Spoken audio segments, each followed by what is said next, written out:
Good afternoon. Welcome to this edition of the Houston Roundball Review Takeover of the Lunch Break, Throwback Thursday, powered by JM&E, streaming on the Houston Roundball Review YouTube channel and on Roku via the BS3 Network. Letting you know right now, this part is recorded. Today's show for October 23rd will be recorded as I will be back at work after spending 2 days in Kansas City for the Big 12 basketball tip-off. So, part of today's show, I will re-air, rerun, repeat, replay, rebroadcast my conversation with Lauren Sampson, the Houston Cougars men's basketball chief of staff. I enjoyed that chat. That conversation was from October 9th. Then after that conversation, I will provide some college football info, week 8, week 9 in the American, Big 12, my Cougs, and the SWAC. As you know, the Houston Roundball Review Takeover is available on Roku, BS3, courtesy of the BS3 Network. If you have Roku, download BS3. If not, you can go to bs3tvlive.com and watch the programming, the content, or you can go to bs3network.com. And I'm going to thank my sponsors, my loyal sponsors, still seeking more, need more. Last new sponsor, I think was March. We're almost in November.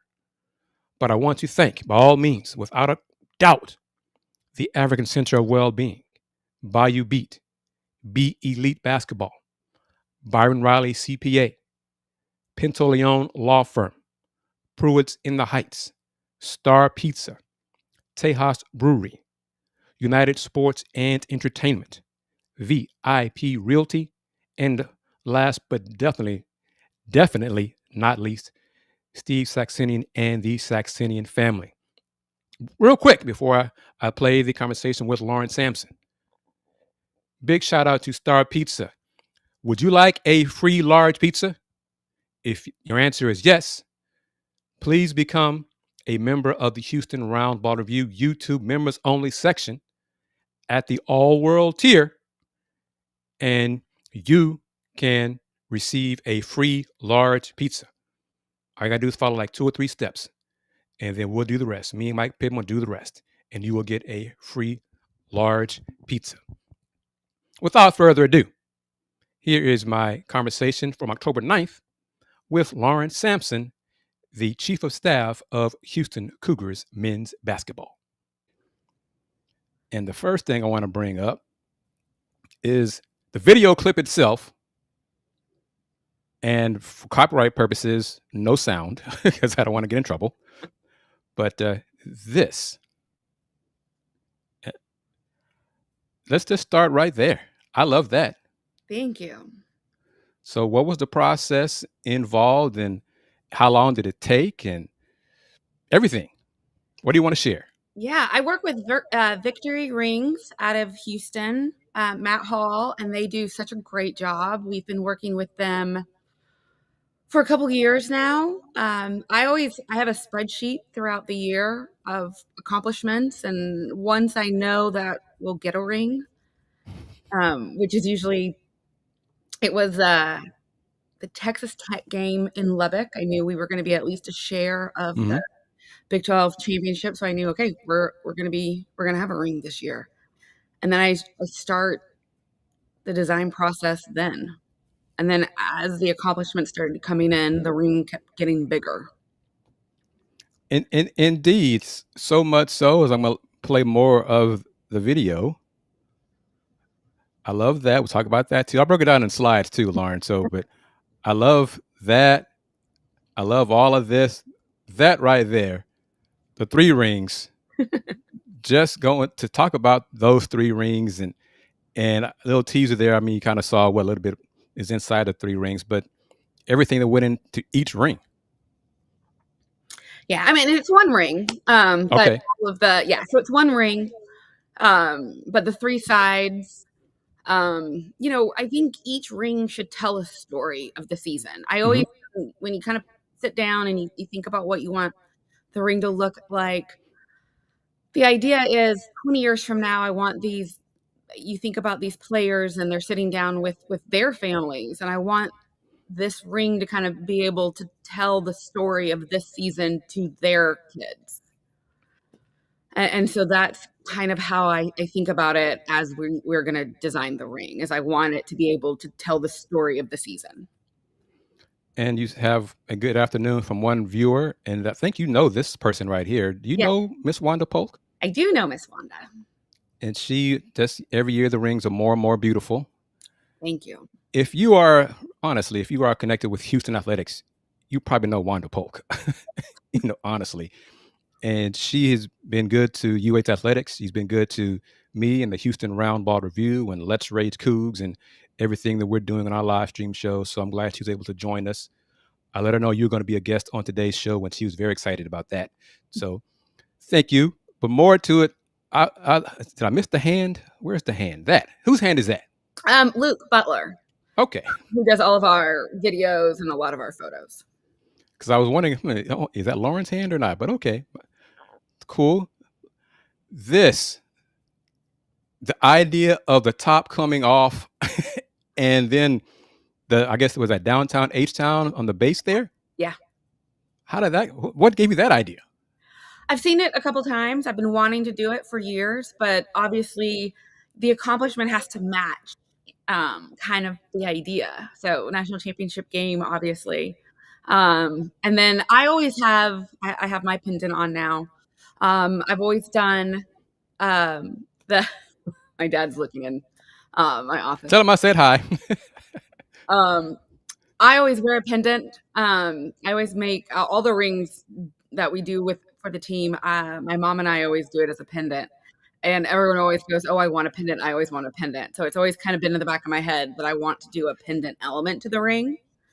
And so for this ring, we did it. So that the part that comes off, you can actually make into a pendant.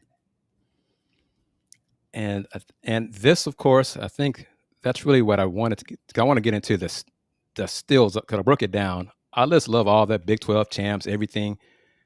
Lauren, I hope the day comes. This is my question for when it does come. And speak it into existence. Yeah. When the team wins it all, what is the ring going to look like? How can you top this? Oh man, we're gonna be Flavor Flav. They're gonna be so big. I mean, it's gonna be epic. I have ideas that I've been keeping, under my cap. It's gonna be epic.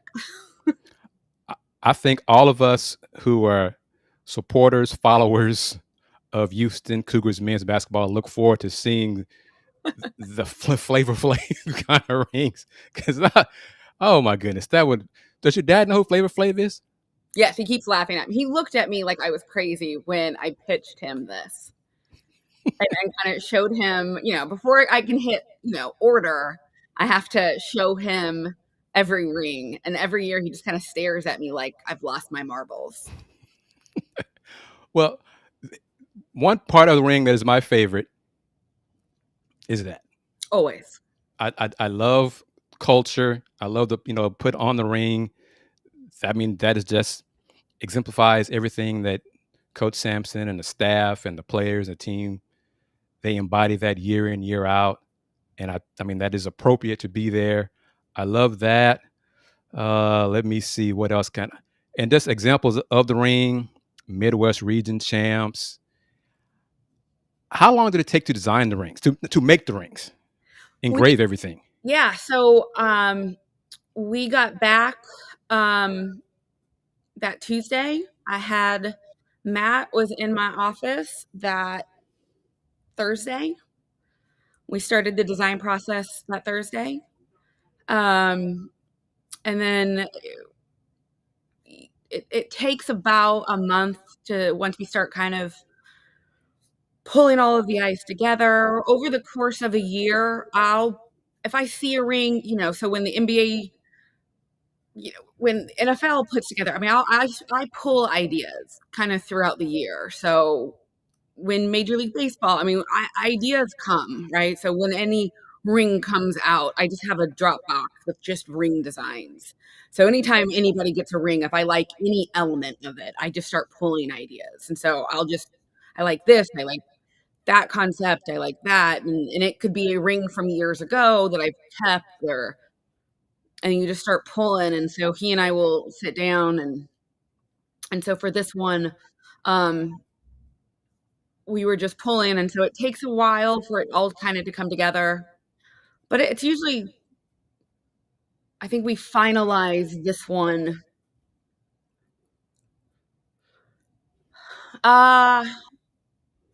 early May. Early May. So, okay, that's about a month. Yeah, early May. And then he delivered them to my office. What, a week ago? Oh, okay. Yeah. So I wanted to do it for the Colorado game and they just didn't get in. Mm-hmm. And so we pivoted. And so they got in for the Tech game. Okay. I mean, and let me see, another thing about it. I like undefeated on the road. The details are just, I love technology. I'm just impressed with how it's done and the engraving. I'd love to see a video of how the making of the ring. Show the trophies. I'll show you a piece of the detail of what we did, even on the trophy. Let me see. Which one is that? The one where it has like the 3 trophies. You put me on the spot here, Lauren. Let me see. In the video, I can go to that. Yeah. Okay. All right. Let me find video. Okay. Here we go. Tell me when to pause it. Okay. There. A little bit back. A little bit back. All right. This one? Yep. So we wanted the 3 trophies that won last year, and then on the Big 12 regular season trophy, which is the one furthest to the left. Okay. Down the middle of it, we put back to back. Wow.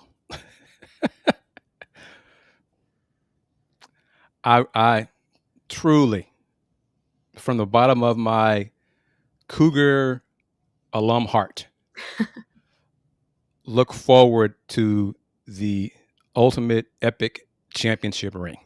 We're not done. So then we also have above the Final Four trophy is the regular season record, so 35-5. Yeah. And then on the other side of the ring with the Final Four logo, we have number 2. And so that represents, number 1, our final national ranking, but also it represents our second Final Four. I see that now too. See, I didn't notice that part. Yeah, look at that. Okay. You thought of everything. And then around the top, you see all of those numbers. That represents every number of all the kids that were on the team. Wow. And how many rings were made? How many people got a ring? It's everyone. I couldn't even tell you. It's we're such a program of obviously all of the players, and then it's all of the coaches' wives. But it's a lot of, especially those folks that were with us, those donors that I don't think this program would be what it was without them that were with us at the beginning, that kind of believed in this vision that we had at that beginning when we said, just trust us. And they did. Because those early years, you had to trust us. Indeed. And we've talked about this before. I'll say it again. I mentioned to Jeff Conrad Tuesday how now at practices, media practices, the media sessions after practice, I'm seeing Cougs TV there. I met guys from Cougs Radio there, in addition to the TV stations and the newspaper. None of those folks were there in the beginning. It was me, the beat writer for the Chronicle, because I'm not sure if it was Joseph at that time. I'm not sure. And that might have been it. And Mark Berman. That would be it. Yeah. So to see from the 3 of us way back then to 6, 7, 8, 9, 10 people from media at practice, after practice, I just enjoy the journey. Obviously, I hope the program wins it all. No question. Because as I said in our post game shows, I'm going to hand someone my credential and run around just acting stupid for so much joy and just really lose my mind. Forget our media for like 5 minutes. But I'm enjoying this. I remember when there was me and you in the building, and empty sections all over the place. And so the journey has been so enjoyable for me. I'm just enjoying the ride. I enjoy being along for the ride. I think if especially if you weren't there in those early years of Hofheinz, I think it's hard. I don't think you can appreciate kind of where you are now. I think it's really easy to nitpick sometimes, those, non-conference games now, and the building's not fully packed, and you're like, those of us who remember Hofheinz conference game, I don't really, lose sleep in a non-conference game where it's not packed to the gills. Of course it's not. Yeah. No, I'm not going to lose sleep over it, right? Like, I think perspective is a beautiful thing. I'm so proud of this program. I'm so proud of every kid that has come through this program, every coach that's been a part of this program, the journey that we've all been on, the sleepless nights, the campus blitzes that we've done, all the students that have come through, everyone that just kind of believed in us blindly early on. All of those rings that we've done, all of the projects we've done. I remember early on, gosh, I used to have 13 interns, and we would, little things, like I would go on campus and I would beg them to allow me to do, flyers, even in like the napkin holders in the cafeteria, that I could put what games would in. So they would let me change it out every week. Mm-hmm. Like, we would just do things independently, just as men's basketball. Like, just how can we as men's basketball get in front of these students? Anything we could do just to figure it out. We figured out, okay, what night did these kids go out? And what time did they come back? And we would put flyers underneath the dorm, underneath their doors, what times they'd come back, what time would the food trucks come out on campus, and I would have interns meeting them to hand out flyers. Like, we would try anything and everything. Texas Southern, when the shuttles would come around, like, we were doing everything as we were building this program, so that now, you can just send a tweet out. Like, there's the evolution of the program that I think if you just kind of met us now, I don't know if you can fully appreciate it. Question for you. I'm kind of curious as your answer to this. Since last year was another banner year, is there enough space to hang another banner wall at Fertitta Center? Yes. Listen, we're going to figure it out. We'll make space. We'll make space. That's a great problem to have. That's what that. Okay, next two pictures. I know this is kind of near and dear to your heart. I pulled these from Instagram. I want to show this. Just your thoughts on what year is this for Hoops and Hounds? This was our 4th. And that's Mercy Miller and JoJo and Cordell. And I noticed in the video clip, one of the dogs was kind of rowdy. The female. Yeah, I loved her because she was the only girl, and as the only girl on our staff, I very much identify. But so when was this? How long ago was this? We did that the beginning of September. So the first couple of weeks of school, it was great. I mean, I just love it. One, it's just such a fun day for everyone. It's such a nice thing. I always, my pet peeve is when everyone does the kind of get to know you videos, and you put a kid in front of a green screen and it tends to look like a hostage video. as great as these kids are, and you get in front of a green screen and it's, hey, what's your favorite color? And they just look at you.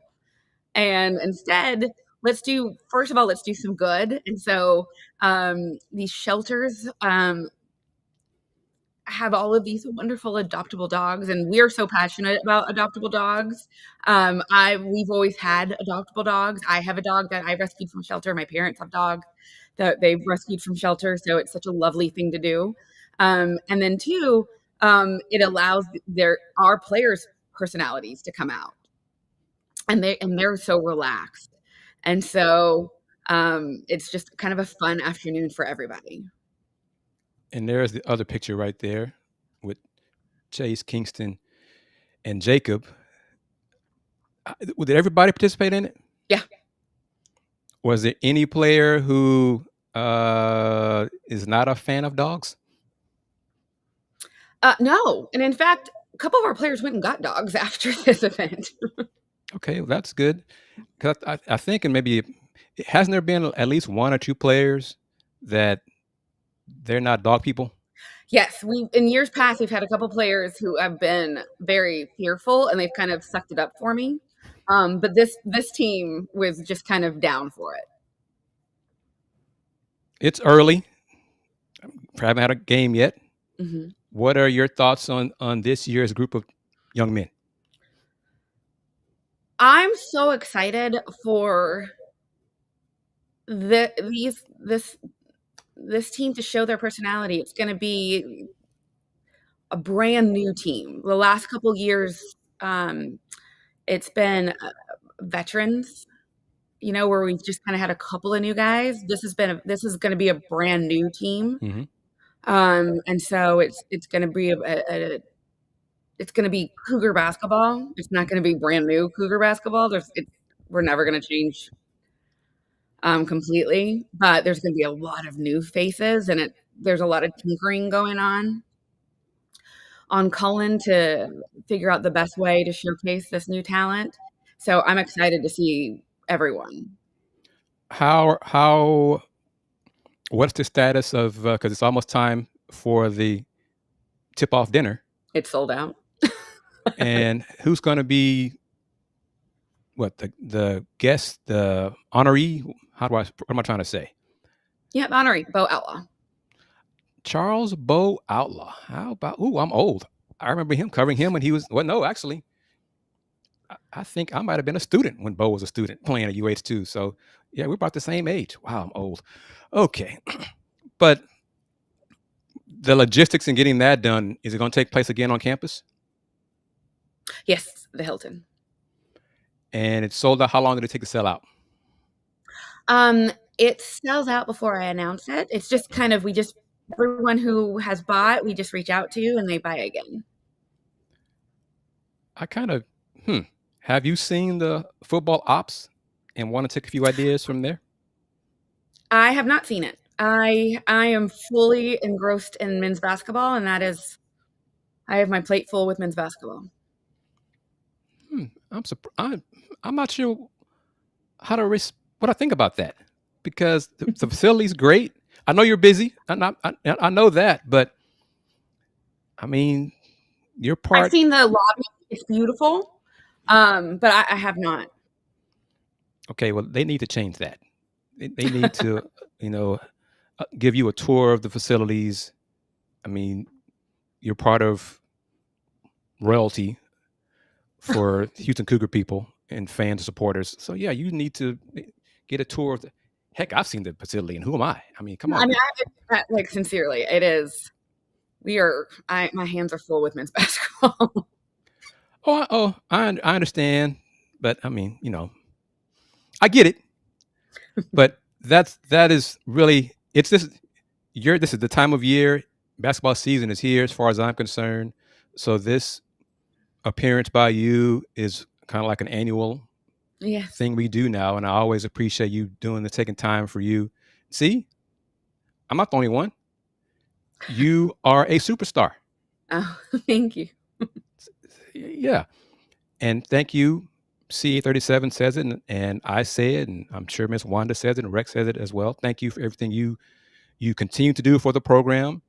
what you've done since the beginning, as you talked about minutes ago, from the beginning, and what you had to do to generate interest on campus and around campus, and now enjoying the fruits of your labor. Oh, we haven't stopped. It's still a grind. What you have anything that you've learned that you're going to implement this year for us? Yeah, it doesn't stop. It's always an evolution. It's always, it's been really fun kind of being in the Big 12, being back in the Big 12. I grew up in the Big 12 and traveling around to all the different schools. Now, after year 2, we've now been to all the Big 12 schools. Well, we haven't been to Utah. Utah's the last of the Big 12 schools we haven't been to. So this year we'll go to Utah. But have been to all of them now, and what we've seen on the road and wanting to bring to Fertitta. So we're going to add some new wrinkles to game day. So we're starting to go through rehearsals of what we want to bring to game day. So that's going to start. We'll start implementing that and going through rehearsals with cheer and dance and band and start that stuff. So we'll be ready for basketball game day. I've heard that there's been, I don't know, improvement, change to the lighting. Yep. Is it done? Is it complete? Next week, I believe. Okay, because when I was told it wasn't done in time for the coaches clinic last weekend, right. So I wasn't sure if it had been done this week yet. So okay, so it's getting there. It's getting there. Lauren, as always, I thank you very much for taking time to share everything you can with us here on the show. And I know the audience appreciates it. And your appearance on this show is good for my ratings. I had one of my friends tell me this is now the best show ever. Oh. So I got a text message about that. So you are a superstar. And I appreciate everything you do for the program. And let me see. I'm sure I'll see you in a few days somewhere on campus at some point. I'm sure. I'm usually running around in the background. Lauren Sampson, the Chief of Staff for Houston Cougars men's basketball. Whatever that means. It's a nice title. Whatever.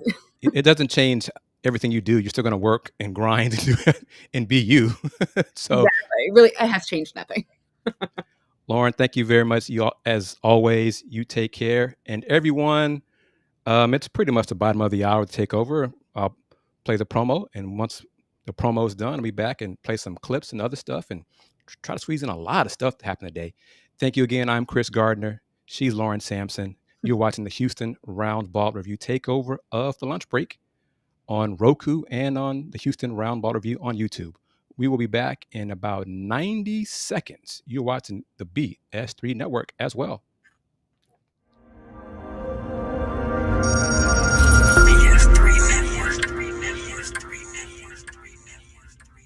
BS3 Network, changing the way you watch TV.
I hope you enjoyed that conversation re-airing of my conversation with Lauren Sampson, the Chief of Staff of Houston Cougars men's basketball.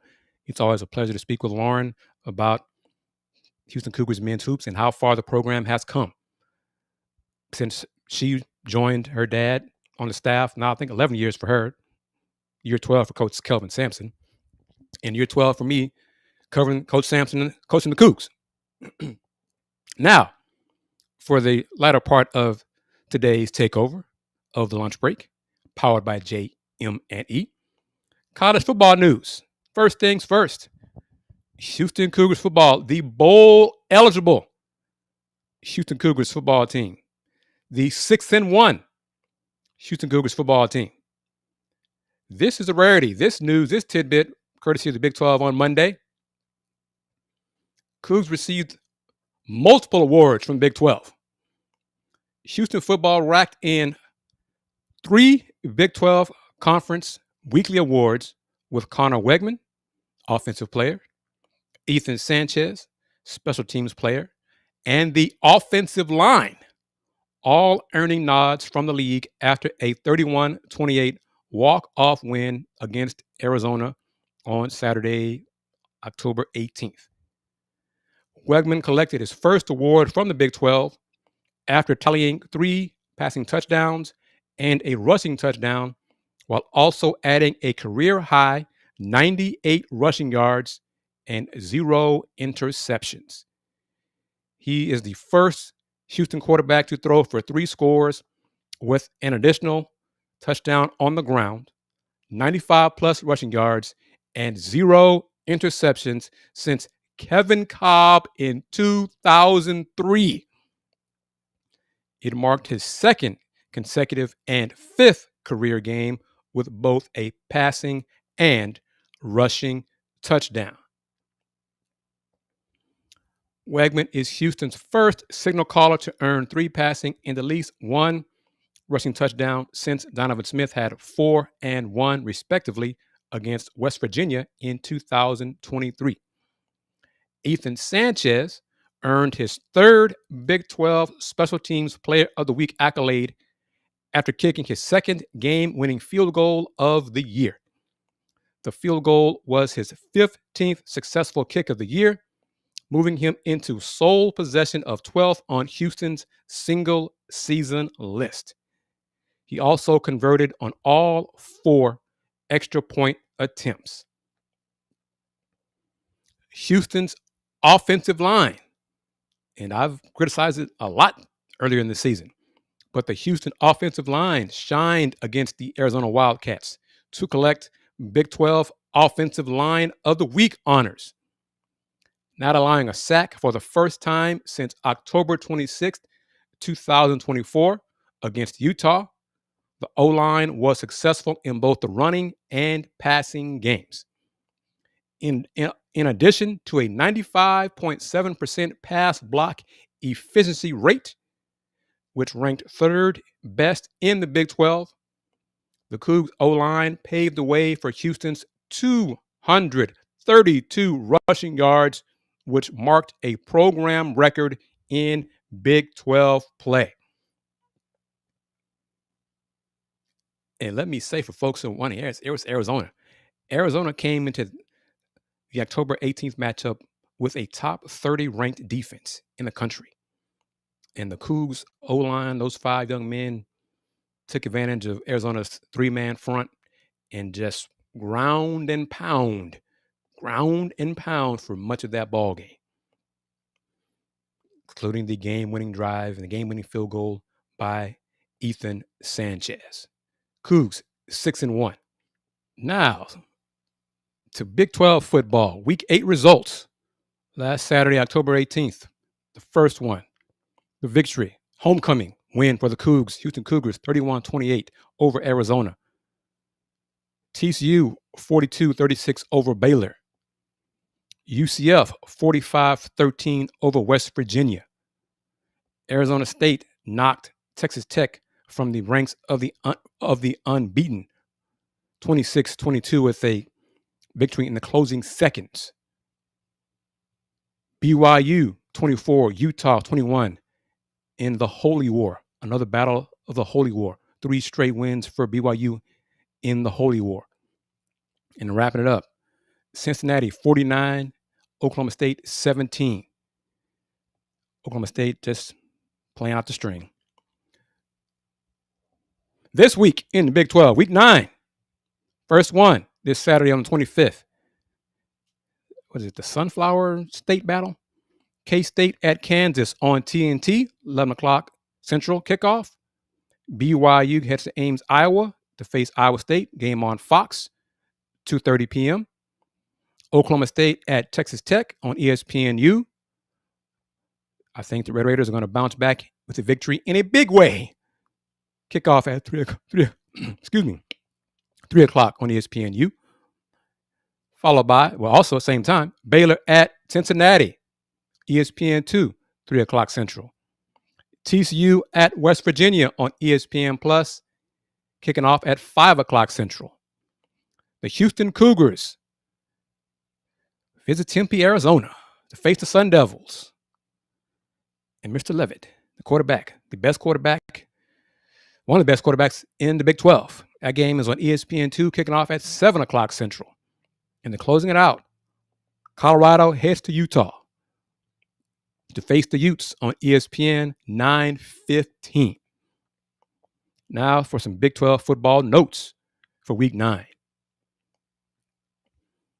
As usual, the Big 12 Conference will publicly provide player availability reports for all conference games this season at big12sports.com/FB reporting, beginning 3 days prior to kickoff. 4 Big 12 programs are bowl eligible, with another 4 who are 1 win away entering Week 9. Arizona State, BYU, Cincinnati, Houston, and Texas Tech give the Big 12 5 teams with 1 or fewer conference losses after Week 8.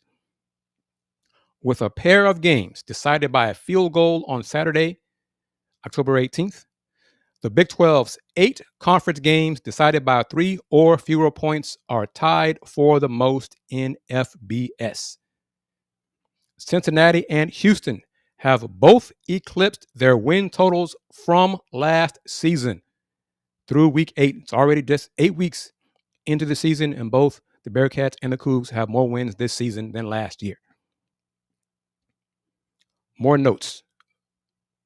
The Big 12 has 8 programs in the top 35 of ESPN's FPI strength of record metric.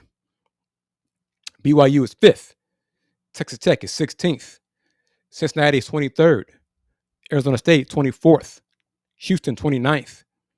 Utah 32nd. Iowa State 33rd. And TCU 35th. The Big 12 QB Club.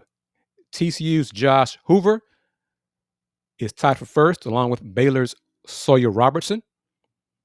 KU's Jalon Daniels tied for 6th. Arizona's Noah Fafita, he had a great game against the Cougs on Saturday the 18th, is tied for 8th. And UC's Brendan Sorsby, also tied for 8th. Those young men give the conference 5 quarterbacks in the top 10 in FBS in passing touchdowns. No other conference has more than 3.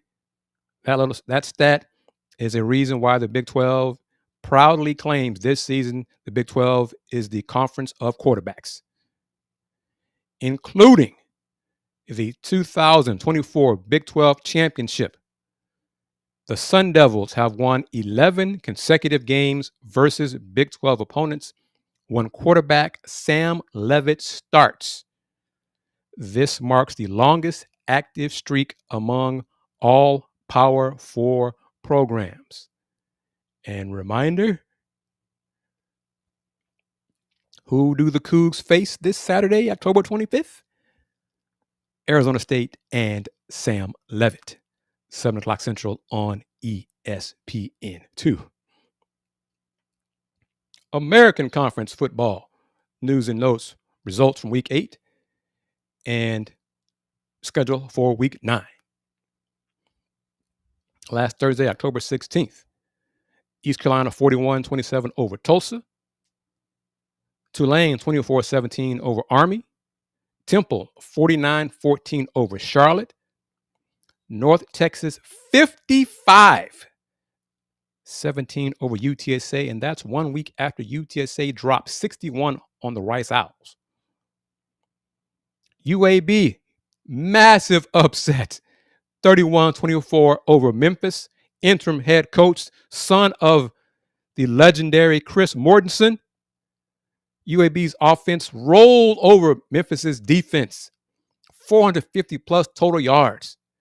UAB was an underdog by, I think, 22 or 23 points heading into the game, and they won the game by 7 over Memphis, knocking Memphis from the unbeaten. And then last, South Florida 48-13 over Florida Atlantic. This weekend, well, starting on Friday the 24th, North Texas at Charlotte can be seen on ESPN2, kicking off at 6 o'clock Central. Then Saturday, the game lost some luster, a little bit of its luster with Memphis's loss at UAB. South Florida at Memphis, ESPN2, 11 a.m. Rice hosts UConn. Game can be seen on ESPN Plus, 2 o'clock start. Florida Atlantic at Navy, CBS Sports Network, 2:30 p.m. kickoff. And then Temple at Tulsa on ESPN Plus, also 2:30 p.m. kickoff. Army, East Carolina, Tulane, UAB, UTSA are off this week in American Conference football. Notes, Week 9 notes from the conference. Through 8 weeks of the 2025 season, the American has 5 teams that have secured bowl eligibility. Only the SEC's 6 has more bowl eligible teams among FBS conferences heading into Week 9. UAB scored its 5th win against a top 25 opponent in program history and its first since 2021 against 13th ranked BYU when UAB defeated 22nd ranked Memphis last weekend. South Florida has averaged 57 points in its last 4 games. 5-7, 57 points per game over its last 4 games. Tulane is off to a 3-0 start in American Conference play for the 4th consecutive season. The Green Wave has won 20 of its last 21 regular season conference games. Navy will enter Week 9 as one of 6 unbeaten teams in FBS, along with Ohio State, BYU, Texas A&M, Georgia Tech, and Indiana. Temple snapped a streak of 21 consecutive road losses in conference games with its 49-14 win at Charlotte. The Temple Owls' last road win in conference play was a 17-7 victory at South Florida, November 7th, 2019. Temple quarterback Evan Simon has thrown 16 touchdown passes without an interception after his 3 TD performance against Charlotte Saturday. Temple has committed only 1 turnover in 7 games this season. East Carolina scored 3 touchdowns of 50 yards or longer in the Pirates' win against Tulsa. Man, oh man. Tulsa beat Oklahoma State. Let's not forget that. I know some folks in Stillwater want to forget that, but it led to Coach Gundy's dismissal. Good or bad, your choice on that one. Now, closing out today's show. Some SWAC schedules and results.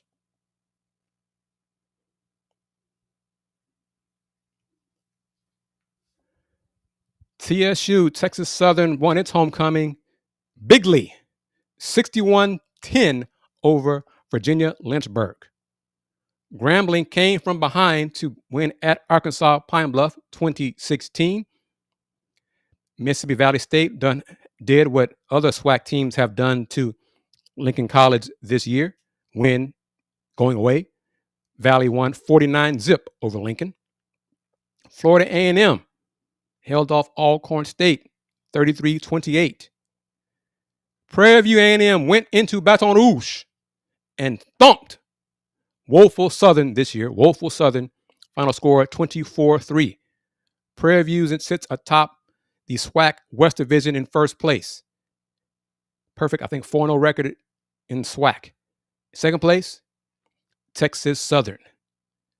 This year, SWAC football in the West Division goes through Texas, goes through the 2 Texas teams. Been a long time since that was the case, like I think 10, 11 years, if not more, 12, 13 years. This weekend, Mississippi Valley State at Alcorn. Game kicks off at 2 o'clock, can be seen on SWAC TV. Arkansas Pine Bluff at Bethune-Cookman, also SWAC TV, also 2 o'clock start. Homecoming. Lincoln College is headed to the Hill to face Prairie View. PV should do what other SWAC teams have done to Lincoln this year and win big. 2 o'clock start. Game can be seen on SWAC TV. Alabama State at Alabama A&M, 2:30 start on ESPN+. FAMU, Florida A&M, goes to Baton Rouge to face Southern. Loser of that game might finish in last place in SWAC this year. That game, SWAC TV, 4 o'clock Central.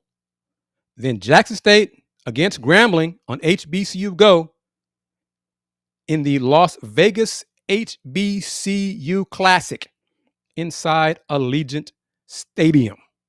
Yes, SWAC football heads to Las Vegas. Salute to everyone who put that together. Closing out today's show with my business hat. Reminder, as I mentioned earlier in the show, if you want a free large pizza, become an all-world member of the Houston Roundball Review YouTube Members Only section. It's $4.99 for a month. You get sign up for a month. Do a couple things, and you can get a free large pizza courtesy of me via Star Pizza. The all-league tier is $2 less. You see what you get. You get early access to new videos, photos, status updates, live stream shows if you're an all-world member, members-only videos, members-only YouTube shorts, and that will come in handy as you watch today's show, because I will provide and have provided content from Kansas City and the Big 12 basketball tip-off, the Big 12 Women's Basketball Media Day on Tuesday, and the Big 12 Men's Basketball Media Day on Wednesday. Become a member. Support the Houston Roundball Review. Please, please, please, please. It's getting tougher and tougher to keep doing this. Scan that QR code. Become a member. Join the members only section of the Houston Roundball Review YouTube channel. And one more time, I want to thank my sponsors. And if you want to join them, become a sponsor in the business directory, email me, advertise at thehrr.com. Advertise at thehrr.com. Thanking, once again, the African Center of Wellbeing, Bayou Beat, B Elite Basketball, Byron Riley CPA, Pinto Leon Law Firm, Pruitt's in the Heights, Star Pizza, United Sports and Entertainment, VIP Realty, and the Saxenian family. That will do it for this edition of the Houston Roundball Review Takeover. You know to become. Thank you for watching the show. Thank you for your comments. Thank you for your questions. I, once again, hope you enjoyed my conversation with Lauren Sampson.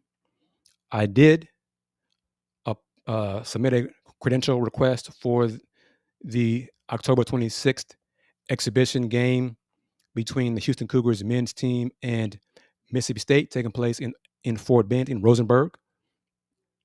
Assuming I get approved for that, that game starts at 6:30. I don't believe it's going to be available on TV, linear, or going to be streamed. So if you have not bought your tickets, do so, or rely on me and Andy, and maybe we'll do a Let's Raise Cougs after the exhibition game. We shall see. But as always, thank you for supporting the Houston Roundball Review. Spread the word about the Houston Roundball Review. Independent. Been doing this a long time. Would like to keep doing it. It is getting more and more difficult to continue doing it. That's just real talk. The lack of sponsors, doing part of 5 live stream shows, have one sponsor, one primary sponsor of the live stream shows. Kind of tough to keep going that way. It's very difficult to sustain that going forward much longer. But on a happier note, since 1994, the Houston Roundball Review, local name, global perspective. Y'all take care. Peace.